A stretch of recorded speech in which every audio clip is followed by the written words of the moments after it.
వాక్యాన్ని వింటున్నాను కదా, ఆయన సన్నిధిని గడిపి వెళుతున్నాను కదా, మరి ఎందుకు నా దేవుడు నన్ను ఎందుకు చూడడం లేదని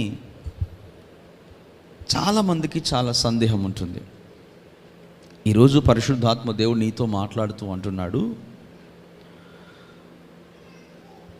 దేవుడు చూస్తున్నాడు, నువ్వు భయపడిన అవసరము లేదు. మన దేవుడు ఎవరో తెలుసా అండి? చూసే దేవుడు. నీ పరిస్థితిని చూసే దేవుడు నా దేవుడు. నేను ప్రకటిస్తున్న దేవుడు ఎటువంటి దేవుడు అంటే, నీ సమస్త పరిస్థితులను నా దేవుడు చూస్తూ ఉన్నాడు.